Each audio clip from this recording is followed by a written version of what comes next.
Allah hasbunallahu, Allah hasbunallahu, Allah hasbunallahu wa ni'mal wakilu hasbunallahu.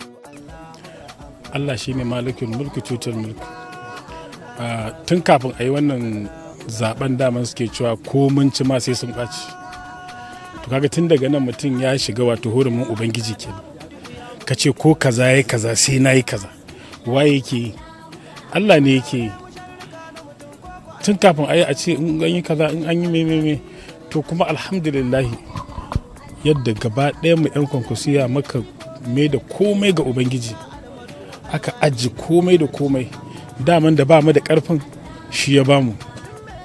Suna da karfin mulkin gwamna a lokacin, suna da karfin mulkin 'yan majalisu a lokacin, na tarayya da na jiha duk suna da shi, suna da local government chairman 44, suna da sanatoci da yawa, sannan kuma suna da famsec da duk wasu mutane na gwamnati wanda suka fito suka ce girmanka akwatinka.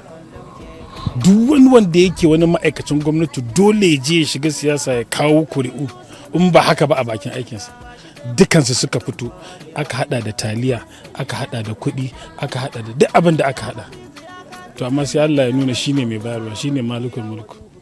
Duk da wannan Allah ya bamu, suka ce za a inconclusive, ba a yi ba, suka ce to ba za a rantsar ba, aka rantsar, ba a ba da takarda aka bayar. To ba zai shiga ofis ba. Yanzu dai abubuwan da injiniya Abba Kabir Yusuf ya yi na alherai a Kano, ko 'yan Kwankwasiyyan ba za su iya lissafa ba, ko 'yan kanan sai dai wani lissafa wani ya manta da wani. Kuma kullum rana ta Allah bujiro da su ake. Mu wannan duk shine abin da muke wa, ba 'yan jari hujja ba ne mu. Ba zan taɓa manta ba zamanin Kwankwaso shekararsa 4, shekararsa 8. Mun yi supporting ɗinsa a 2011 zuwa 2015. A wannan lokacin shekara 4 aka yi. Ni ko gidan gwamnati ma ni ban taɓa shiga ba. Ban taɓa zuwa na ce a yi min kaza ko a bani kwangila ko a yi min wani abu.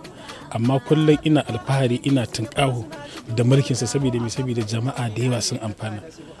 Jama'a da yawa sun an yi abubuwa da yawa wanda har yau ana cin gajiyar wannan.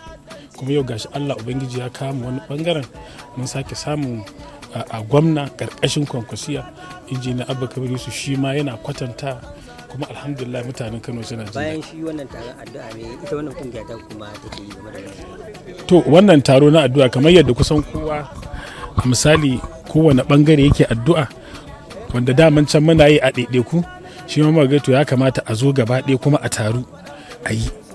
Duk wata addu'a da kuke gani ana posting a social media a abin nan da dai sauransu a kafafen duka a kashi 100 ba su kai kashi 5 ba na wanda ake yi, wanda ma mutane ba su sani ba. Wannan kawai wasu suna yi ne domin a fargar da wasu su ma su tashi su yi, shi ne kawai, amma ba don haka ba ma da a sirrance zami ma ba tare da kowa ya sani ba. To amma lokacin wani ya ga kana wani abu shi ma kuma zai sake tashi, zai jajirce. Kuma alhamdulillahi kullum muna ganin nasarori, kullum muna sake jin daɗi, muna sake samun nutsuwa akan abubuwan da muka ga suna ta faruwa. Kuma bi iznillahi ta'ala wannan addu'o'i da ake yi insha Allah yadda muka roƙa haka zai tabbata bi iznillahi ta'ala insha Allah.